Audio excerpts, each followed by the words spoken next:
What's up, tribe? How you guys doing? This is going to be your review for the Real Housewives of Dallas Season 5, Episode 2.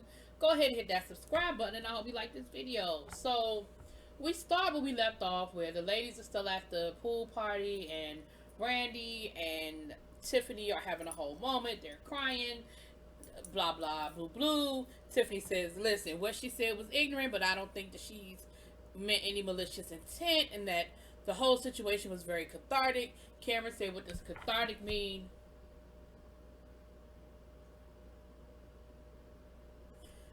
And they finished lunch. Listen, let me tell y'all something I've observed. So we're on episode 2 now. Let me tell you what I've observed in these 2 episodes. The first thing I'm going to say, I already said, the first thing I'm going to say is what we're going to see in this season. This season is going to be called Leanne's Revenge. You know why this season is going to be called Leanne's Revenge? It's because I think last season the ladies were so caught up on their anger at Leanne and the fact that Leanne had such a bad history with a lot of these ladies that they let a lot of stuff slide with Cameron, and they gave Cameron a lot of passes. Now, if y'all followed me last season and y'all saw my reviews, y'all know I felt some kind of way about Cameron. It just so happens that Leanne took it to another level when she started getting into some other stuff. But it doesn't change the fact that Leanne, you got some stuff with, Cameron, you got some stuff with you, alright? I mean, not Cameron, damn it, not Cameron, y'all. Carrie. I'm not talking about Cameron, I'm talking about Carrie. Because a couple of things happened in this episode, and all I kept thinking was, Leanne told y'all that. Leanne tried to tell y'all that. Girl, Leanne said that. That's all I kept thinking, but we'll get there. So we start this episode off with Cameron having a conversation with her husband. They put the for sale sign out on their lawn, and she said, you know, I really don't want to put the for sale sign out. It looks tacky. It gets people talking.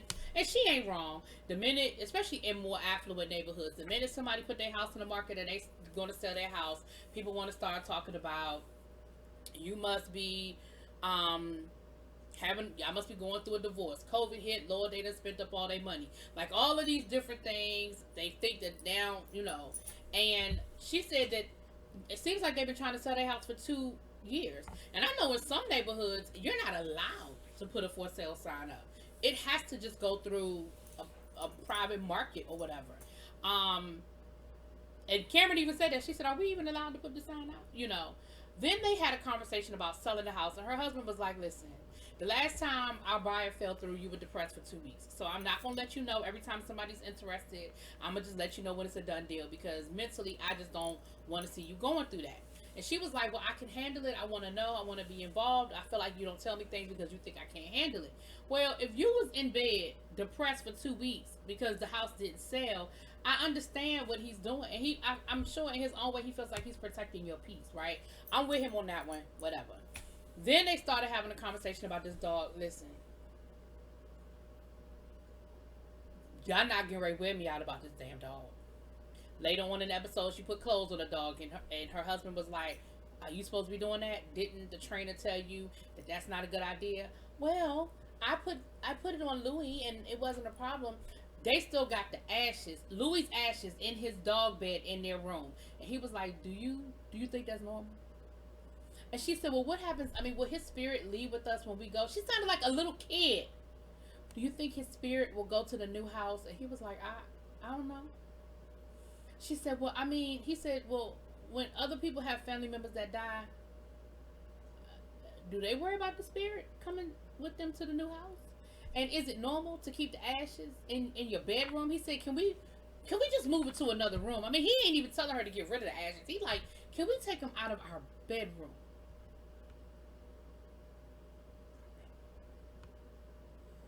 Child, Cameron, you ain't gonna wear me out with this damn dog. I'm just telling you now, you're not gonna wear me out with this dog. Okay.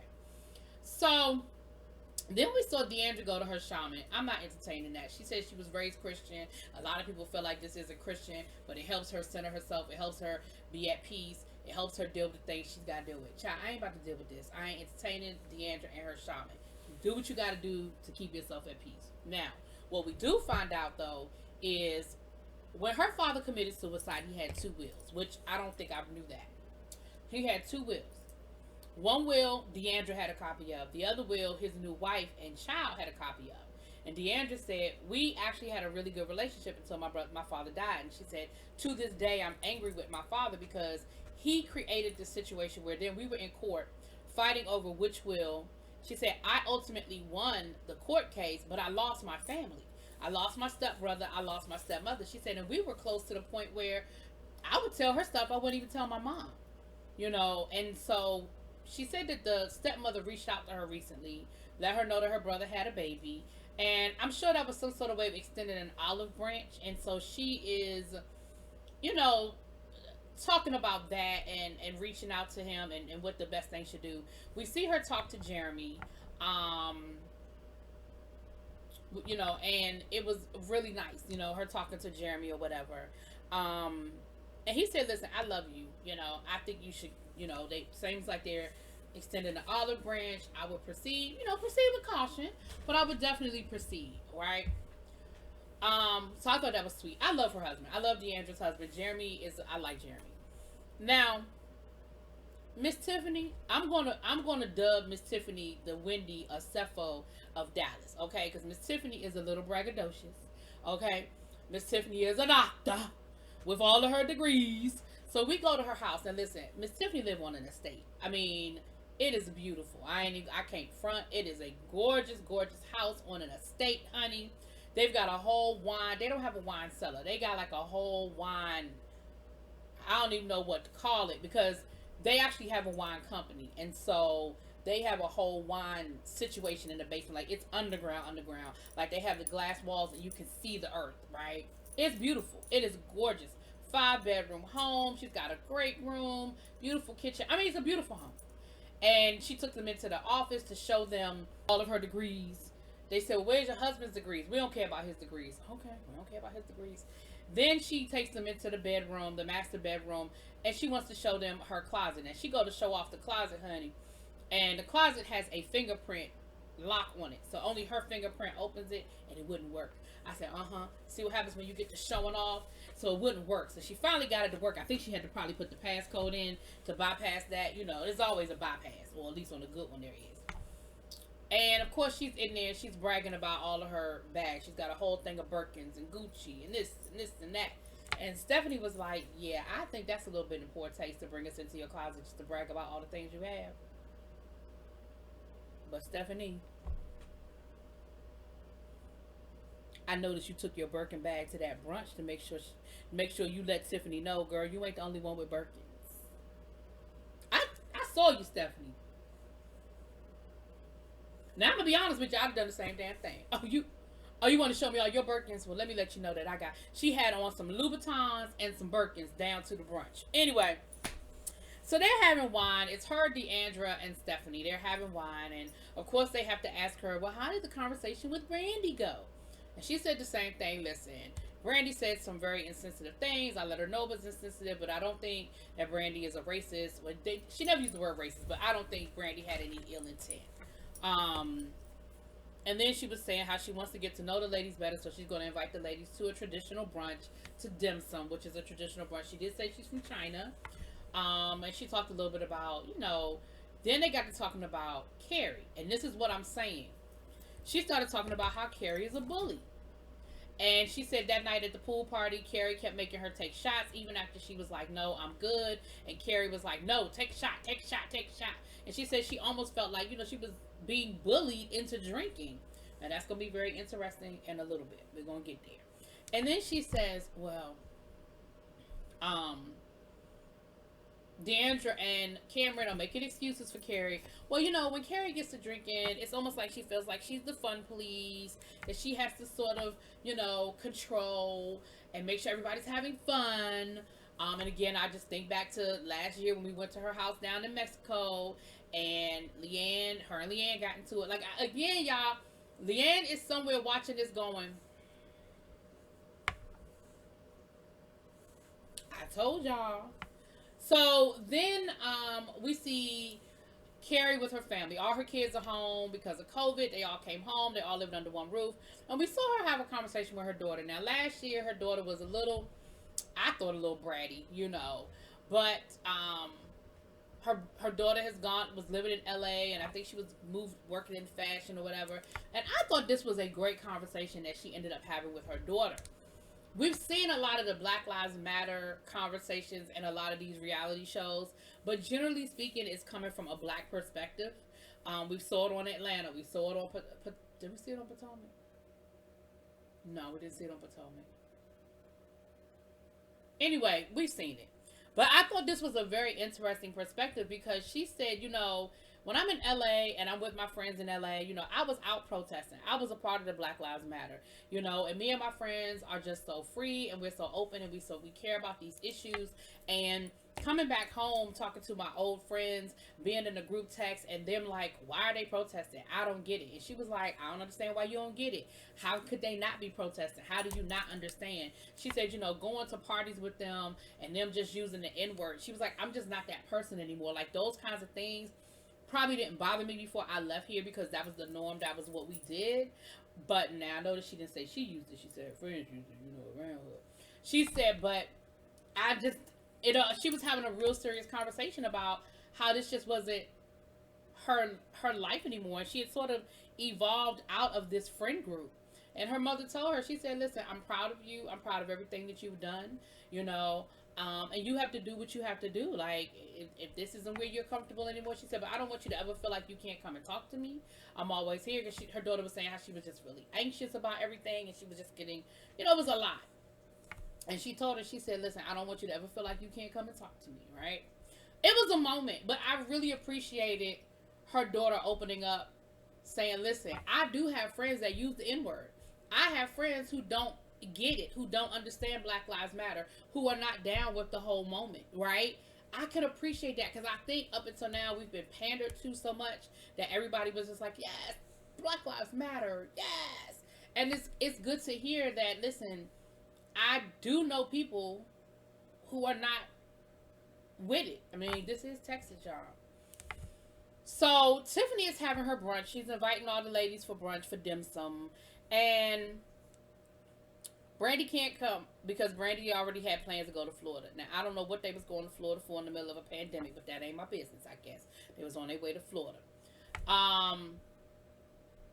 They get for the dim sum, and basically she wants to introduce her culture to the ladies. Like, she basically wants to introduce her culture, so she has the food, and she had the whole red envelopes, which instead of having money in it, which is the tradition for the Chinese New Year, they had questions that the ladies could answer, so they could all just sort of get to know each other.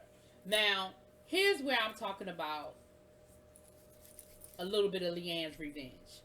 Carrie is starting to get on Deandra's nerves, right? They had gotten real close. They was traveling together this summer. Deandra was selling her beauty products. Carrie was selling her jewelry. But, when you get to traveling with somebody, you might see some things that you don't always see on the other side.